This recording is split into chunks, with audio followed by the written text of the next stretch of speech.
السلام علیکم دوستوں، ایک بادشاہ کی عادت تھی کہ وہ بھیس بدل کر عوام کی خبر گیری کرتا تھا۔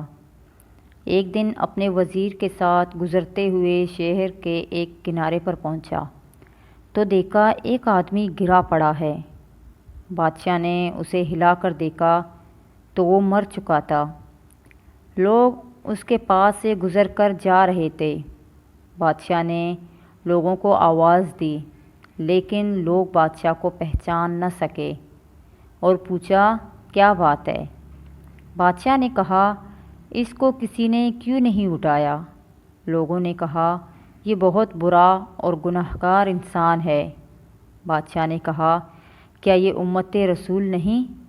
یہ کہا اور اس شخص کی لاش اٹھا کر اس کے گھر پہنچا دی۔ اس کی بیوی نے خاوند کی لاش دیکھی تو رونے لگی۔ بادشاہ اور اس کا وزیر وہی عورت کا رونا سنتے رہے۔ عورت کہہ رہی تھی میں گواہی دیتی ہوں میرا خاوند اللہ کا ولی ہے اور نیک لوگوں میں سے ہے۔ اس بات پر بادشاہ کو بڑا تعجب ہوا۔ کہنے لگا یہ کیسے ہو سکتا ہے؟ لوگ تو اس کی برائی کر رہے تھے، اور تو اور اس کی میت کو ہاتھ لگانے کو بھی تیار نہ تھے۔ اس کی بیوی نے کہا مجھے بھی لوگوں سے یہی توقع تھی۔ دراصل حقیقت یہ ہے کہ میرا خاوند ہر روز شراب خانے جا کر شراب خریدتا اور گھر لا کر گھڑے میں بہا دیتا اور کہتا کہ چلو کچھ تو گناہوں کا بوجھ مسلمانوں سے ہلکا ہوا۔ اسی طرح رات کو ایک بری عورت کے پاس جاتا اور اس کو ایک رات کی اجرت دے دیتا اور کہتا کہ اپنا دروازہ بند کر لے، کوئی تیرے پاس نہ آئے۔ گھر آ کر کہتا الحمدللہ آج اس عورت کا اور نوجوان مسلمانوں کے گناہوں کا میں نے کچھ بوجھ ہلکا کر دیا ہے۔ لوگ اس کو ان جگہوں پر آتا جاتا دیکھتے تھے۔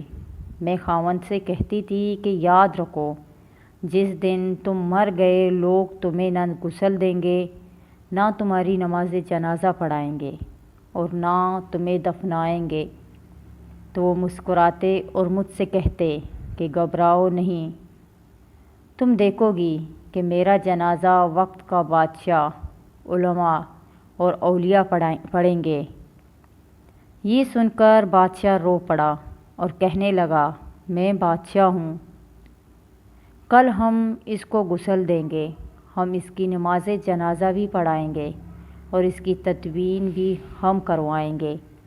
چنانچہ اس کا جنازہ بادشاہ، علماء، اولیاء اور کثیر عوام نے پڑھا۔ آج ہم بظاہر کچھ دیکھ کر یا محض دوسروں سے کچھ سن کر اہم فیصلے کر بیٹھتے ہیں۔ دوستوں، اگر ہم دوسروں کے دلوں کے بھید جان جائیں تو ہماری زبانیں گونگی ہو جائیں۔ خدا را کسی کو غلط سمجھنے سے پہلے دیکھ لیا کریں کہ کیا وہ ایسا ہے بھی کہ نہیں۔